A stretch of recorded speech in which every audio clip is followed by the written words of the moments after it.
Hello and welcome to my channel. Join me in this video as we explore the west coast of Newfoundland, Canada's easternmost province. Now, without further ado, let's begin.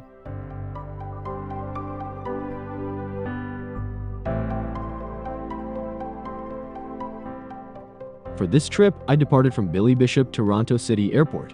It's a smaller airport located minutes from downtown Toronto, which is a convenient alternative to flying out of the very busy Pearson International Airport. Although there are direct flights from Toronto to Deer Lake, Newfoundland, I chose to fly with Porter Airlines via Halifax, due to a better schedule and much more attractive pricing.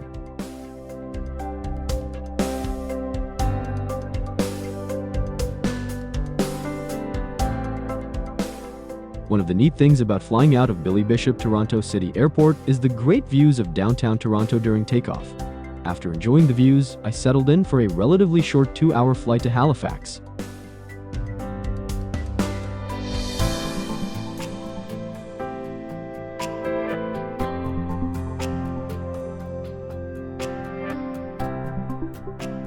My flight arrived at Halifax Stansted International Airport on schedule, and the connection to my next flight was easy and seamless. Before long, I was back in the air for the 90-minute flight to Deer Lake.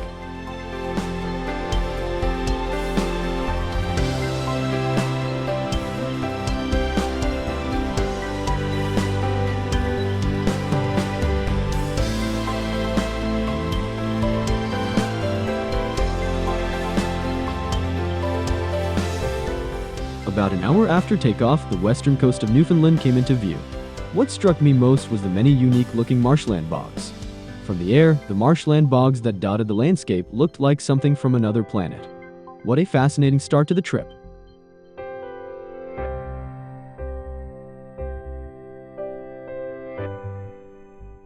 Welcome to Deer Lake in western Newfoundland. Arrival at Deer Lake Regional Airport was smooth. Since the airport wasn't very big, retrieving luggage and picking up the rental car was quick and easy. Now let's hit the road. Norris Point is a small community located on the north side of a picturesque bay. The nearby hiking trail wasn't very difficult, so it was a good choice to get some first impressions of Newfoundland.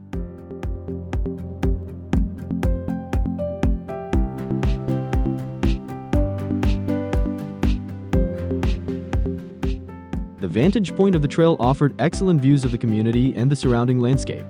Scenic with no crowds, a perfect recipe for relaxation.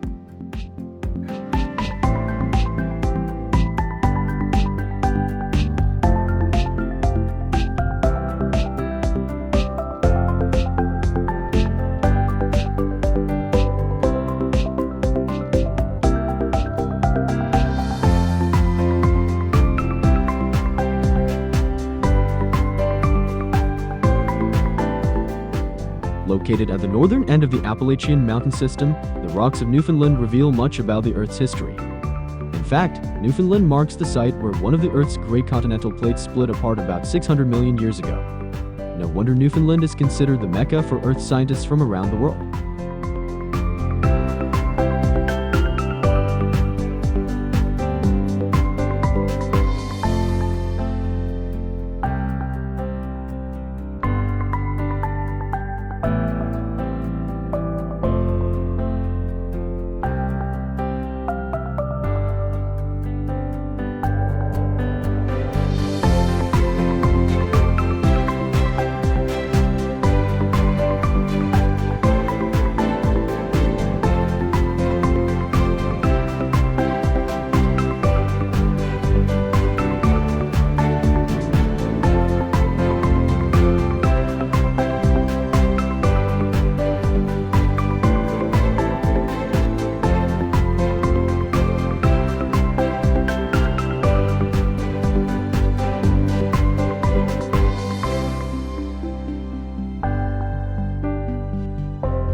Coppermine Falls was a short detour on the way to the seaside community of Lark Harbor. This was a great place to get a clear view of the Bay of Islands.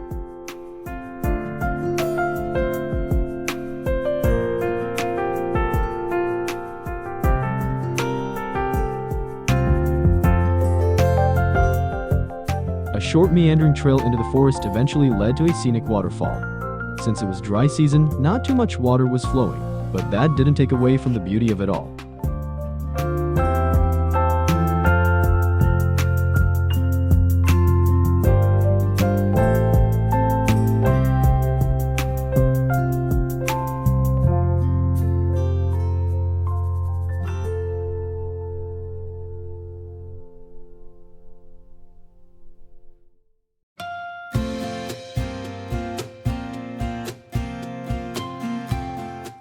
Located just a short drive from Coppermine Falls, Bottle Cove is a nearly symmetrical round cove of calm waters. A walking path along the waterfront was a nice prelude to the more dramatic Bottle Cove Trail.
The scenery on the trail soon changed from the tranquil cove to the turbulent Gulf of St. Lawrence. The rugged coastline made for some dramatic panoramic views.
The short trail had a bit of everything.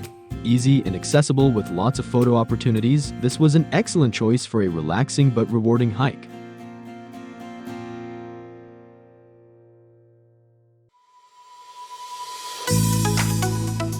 The drive from Bottle Cove to the city featured some nice views. From the tranquility of Lark Harbor to the expansive views at the Lewin Parkway Lookout, the hilly terrain and the abundance of water complemented each other to create memorable scenery.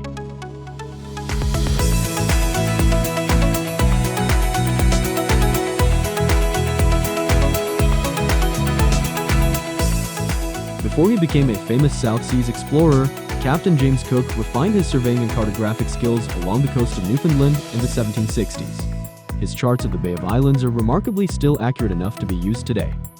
A statue in his honor overlooks the bay from Corner Brook, the largest city on the west coast.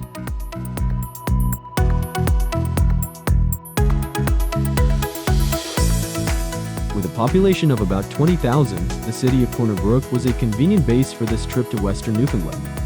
Although it was not the main attraction, The city itself did have a number of places worth visiting.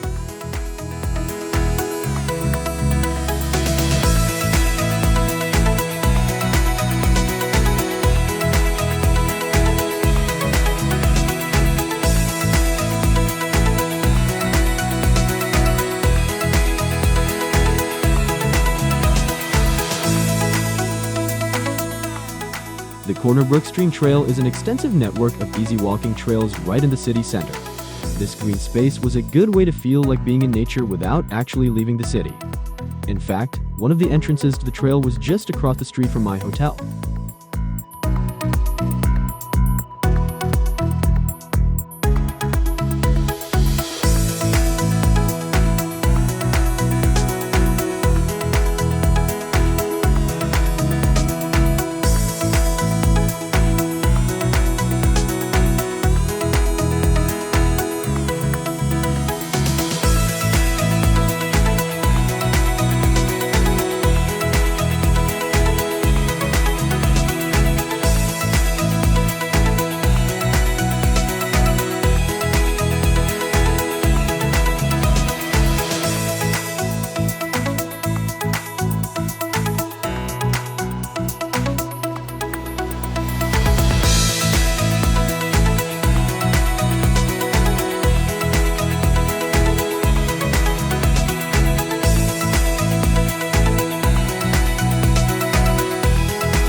Behind my hotel is a hill with a short walking trail. The Three Bear Mountain Trail is also part of the Corner Brook Stream Trail network and offers several excellent panoramic views of the city.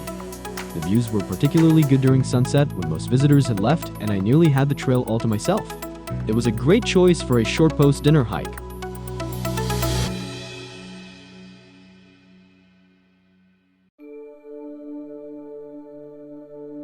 On the way to Grosmore National Park, I took a short detour to the Arches Provincial Park to see its main highlight, a massive porous rock lashed by waves for thousands of years, now forming three natural arches.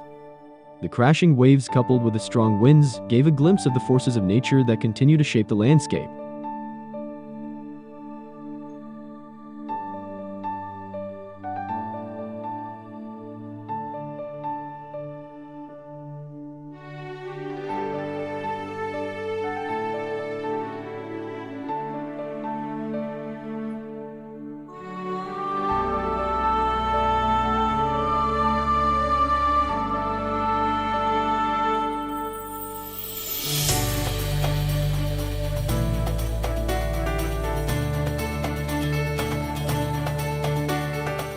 The main reason for my trip to Newfoundland was to visit Grosmore National Park, which takes its name from Newfoundland's second highest mountain peak, which is located within the park.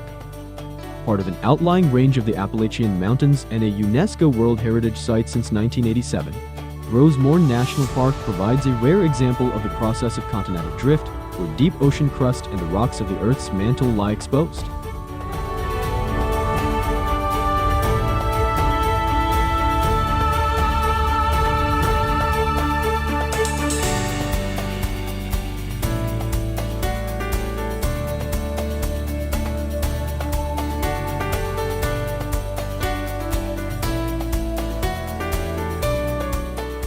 One of Grosmore National Park's most popular sites is Western Brook Pond, an inland fjord carved by glaciers surrounded by steep rock walls over 600 meters high. After an easy hike through coastal bogs, I took a leisurely boat ride to see the fjord up close.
boat headed deeper into the fjord, the beauty of the landscape only increased. The narrow band of pristine water squeezing in between the steep rock walls made for many excellent photo opportunities.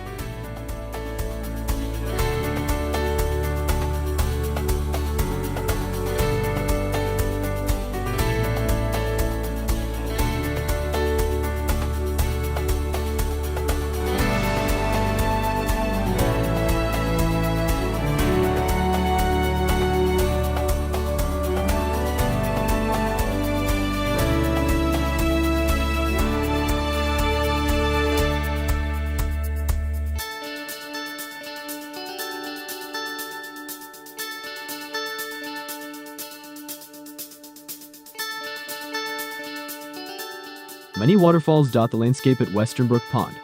Some of these waterfalls were located at the base of the rock walls, while many others could be found near the top of the plateau.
Towards the end of the fjord, some of the waterfalls located high up on the rock walls came into view.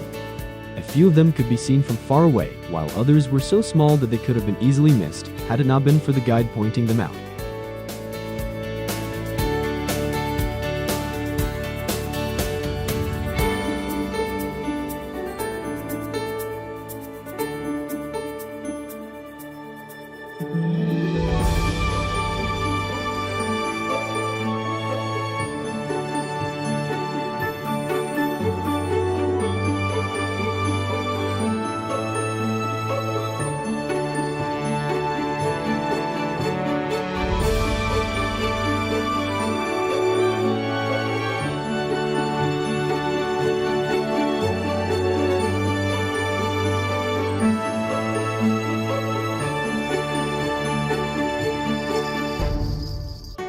Soon, it was time for the boat to turn around and return to shore.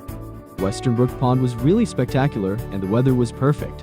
While not nearly as high as mountain ranges like the Rockies or the Alps, the massive rock walls were majestic in their own way. The water was so pristine and the surroundings so quiet, it was hard not to relax and enjoy the beauty.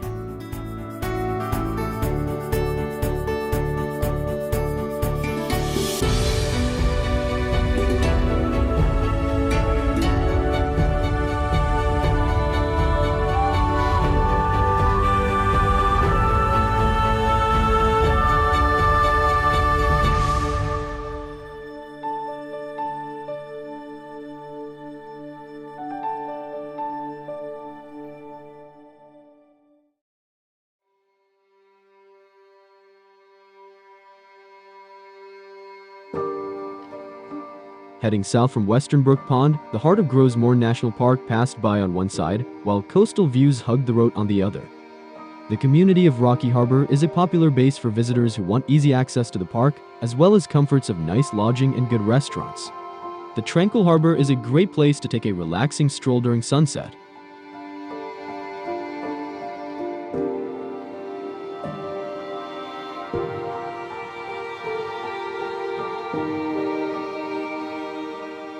No visit to Grosemore National Park would be complete without seeing Grosemore Mountain itself.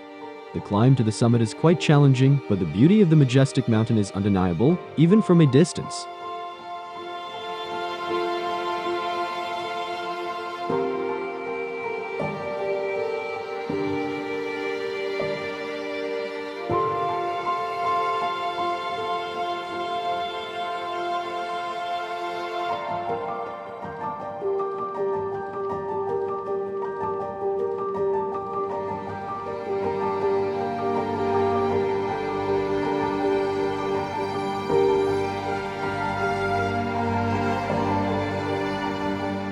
The highway passing through Grosemore National Park has numerous viewpoints along the way. It's great for quick stops to stretch the legs and to enjoy the nice panoramic views. The section along the east arm offers some particularly good views.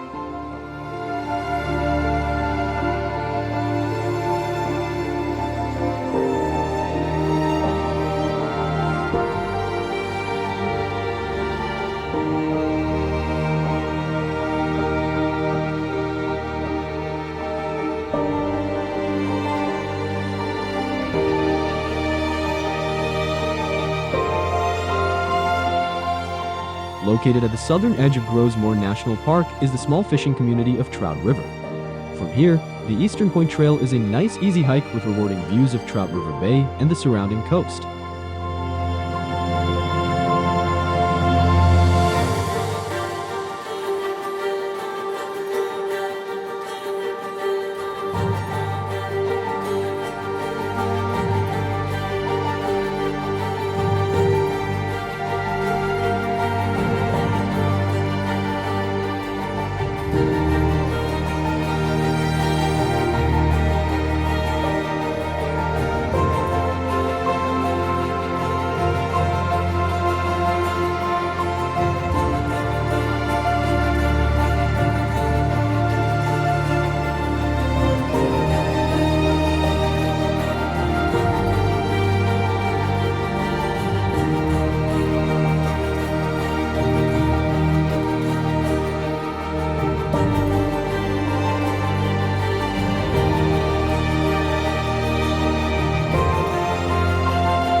Not far from Trout River is the Tablelands, another popular highlight of Grosemore National Park. After 400 million years of towering mountains eroding, a surreal barren orange landscape remained. This is the mantle, the middle layer of the Earth, and one of the few places on the planet where it is left exposed to the human eye.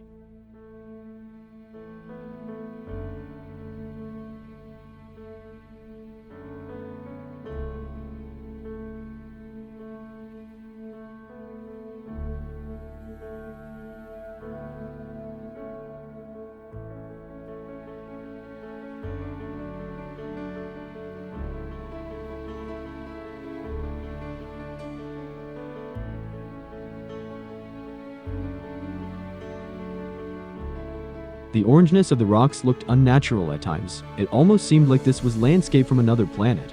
Near the top of the tablelands, remnants of the past winter's snow added to the contrast.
The landscape is so barren, but at the same time, the rocks and the hills evoke an aura of majesty.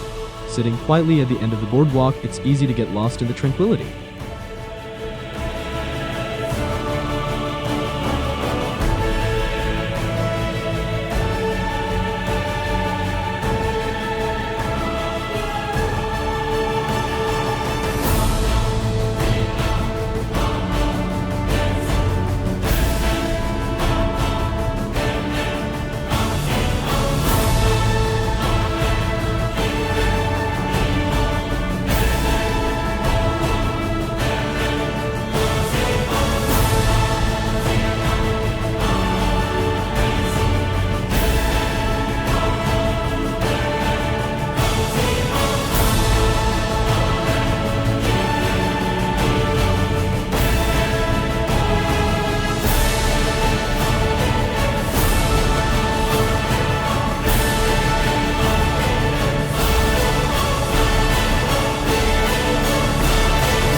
When visiting Newfoundland, it's not surprising to come across a rainy day. The Gros Morne Wildlife Museum is an excellent place to escape bad weather. Housed in a nondescript building, the museum houses over 100 full-size Newfoundland animals and very realistic scenes.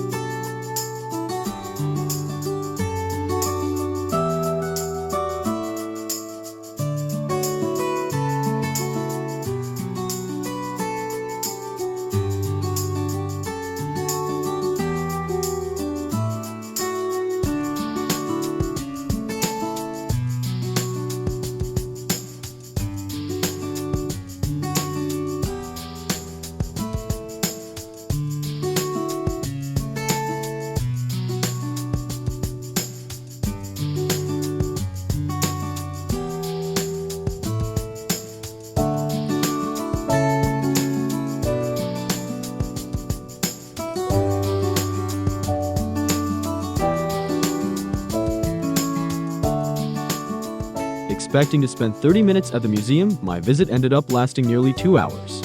What a very pleasant surprise.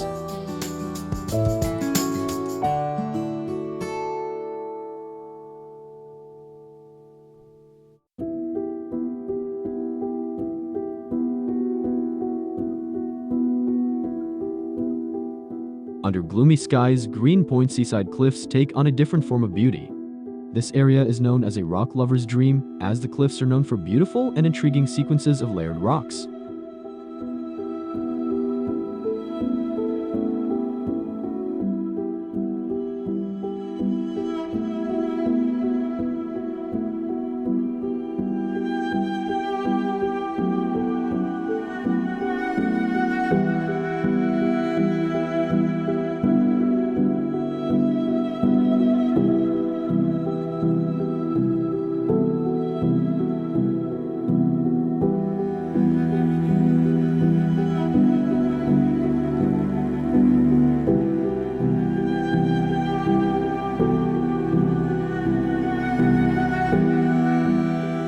Almost 500 million years ago, these rocks formed on the bottom of an ancient ocean. Here, geologists discovered fossils that define the boundary between the Cambrian and Ordovician periods and makes Green Point a world geological benchmark.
best visited at low tide. Seeing the rocks up close reveal a tapestry of interesting patterns. Even though I knew little about geology, the clear layers of different rocks and different formations were fascinating and mesmerizing. Green Point is not as popular with visitors as Western Brook Pond or the Tablelands, but this geological masterpiece is one of the main reasons why Gros Morne National Park has been designated a UNESCO World Heritage Site.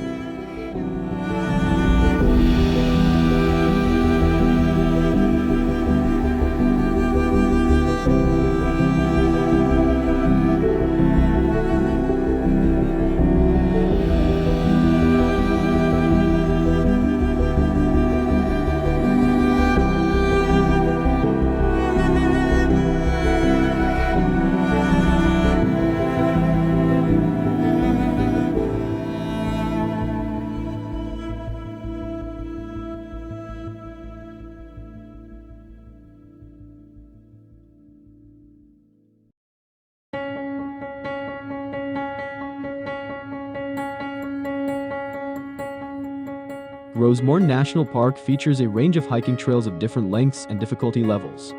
Steve's Trail meanders through a forest before opening up to views of the park's northern coastline.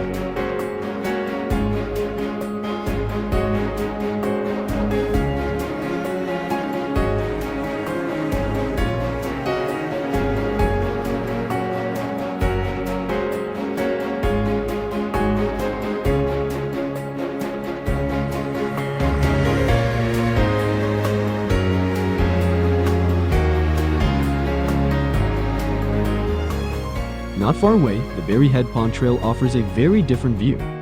This relaxing trail circles the pond, and when combined with the misty fog, the atmosphere was both beautiful and eerie.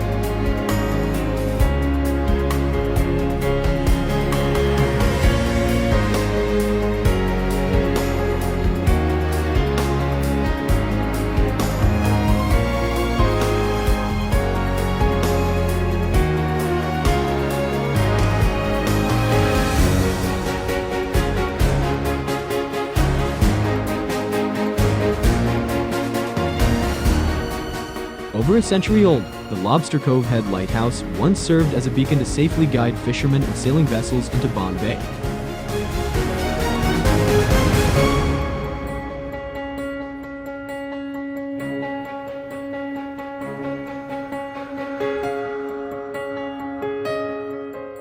Woody Point is a small community located on Bond Bay, close to the Tablelands. Along with a number of heritage buildings, Woody Point offers several scenic viewpoints.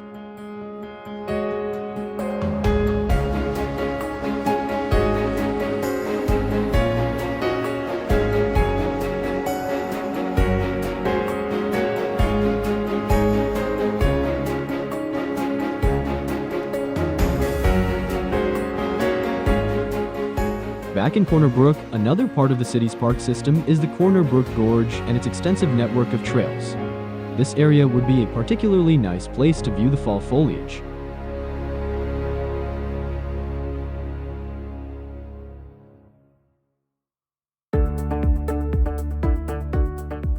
The Hue and Draw Hotel served as my base during the short trip to Western Newfoundland. Located right in downtown Corner Brook, this independent hotel is modern, convenient, and comfortable. The rooms are spacious with lots of natural light, and amenities are high quality. With a number of good restaurants as well as the city's park system within walking distance, the Hue and Draw Hotel was an excellent choice for accommodations.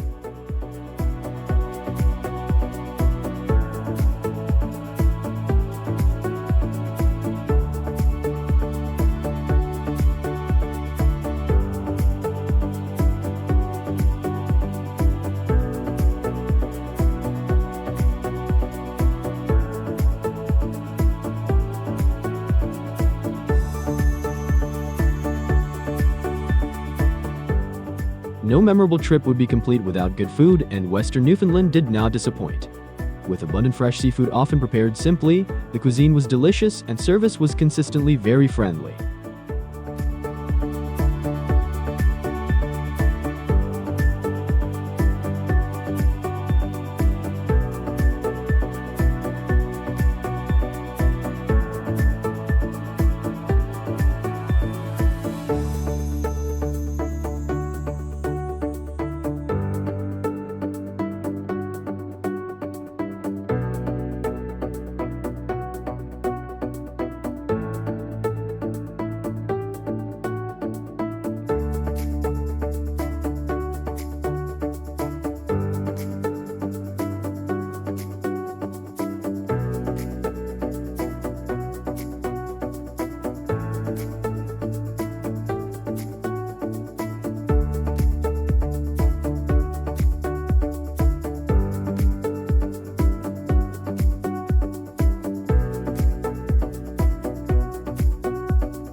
This short trip to Newfoundland gave me a glimpse of Canada's easternmost province. The varied landscape, tranquil settings, delicious food, and friendly people made for a very satisfying visit. This trip covered only a very small area of this island, but it definitely provided me with a reason to plan a return trip to see the sights that other parts of Newfoundland has to offer.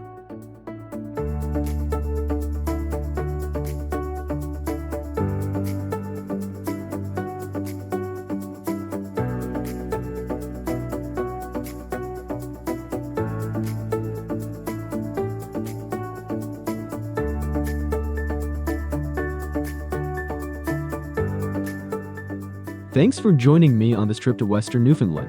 I hope you enjoyed seeing glimpses of this beautiful region. If you enjoyed this video, subscribe to my channel to share in my other travel experiences. I hope to see you in the next video.